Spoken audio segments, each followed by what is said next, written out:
ఒరే నాగార్జున, నీకు అసలు బుద్ధి జ్ఞానం కొంచెమైనా సెన్సెస్ ఏమైనా ఉన్నాయా? ఎన్నిసార్లు చెప్పించుకుంటావురా మాతో పిచ్చి పిచ్చి మాటలు మాట్లాడుకో అని?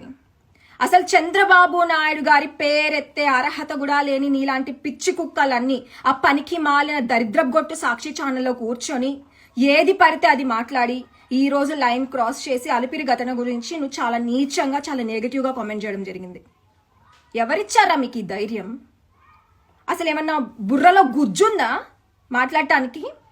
చంద్రబాబు నాయుడు గారు సాక్షాత్తు వెంకటేశ్వర స్వామి ముద్దు బిడ్డ. ఆంధ్రప్రదేశ్ రాష్ట్రం అభివృద్ధిలో ముందుగా ఉండాలని రాష్ట్రం కోసం వెంకటేశ్వర స్వామి బిడ్డగా చంద్రబాబు నాయుడు గారు రాష్ట్రంలో పుట్టడం జరిగింది. చంద్రబాబు నాయుడు గారు ఆంధ్రప్రదేశ్ రాష్ట్రం కోసం పుట్టిన దైవాంశ సంభూతుడు. అలాంటి గొప్ప వ్యక్తి గురించి ఇంత నీచమైన కామెంట్స్ చేస్తావా? అసలు ఎవర్రా మీరంతా? కనీసం ప్రతిపక్ష హోదాలో కూర్చునే అన్ని సీట్లు కూడా ఇయ్యకుండా చెప్పు తీసుకొని కొట్టినట్లు ఓట్లేసి జనాలకు ఇంట్లో కూర్చోబెడితే ఒక మూలను కూర్చొని చూస్తూ ఉండకుండా మీరు బయటికి వచ్చి ఇలాంటి నీచమైన కామెంట్స్ చేస్తారా? అట్లీస్ట్ 11 సీట్లన్నా వచ్చినాయి ఈసారి.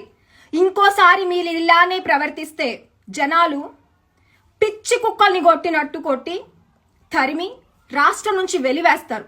ఒళ్ళు దగ్గర పెట్టుకొని ఏం మాట్లాడుతున్నాం, ఏ వ్యక్తి గురించి మాట్లాడుతున్నాం, మన స్థాయిని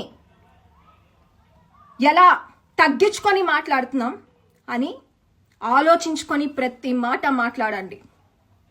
జాగ్రత్త. ఖబర్దార్ ఏంట్రా ఖబర్దార్? నీ బొంద ఖబర్దార్.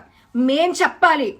రాష్ట్రాన్ని అప్పుల పాల్లో ముంచేసి సర్వనాశనం చేసేసి ప్రతి కుటుంబంలోనూ విషాదం నింపిన మీకే అంతుంటే ప్రజల బాగు కోసం ప్రతిరోజు 20 గంటలు కష్టపడే మా బాబు గారి గురించి మీరు మాట్లాడుతుంటే మేము ఊరుకుంటూ ఉంటామా? మాకెంతుండాలిరా? ఇరు రాష్ట్రాల ముఖ్యమంత్రుల గురించి ఏంట్రా నువ్వు మాట్లాడేది? నీలాంటి వాళ్ళకి భయం ఎలా ఉంటుందో చూపిస్తారు, చూద్దువు గాని.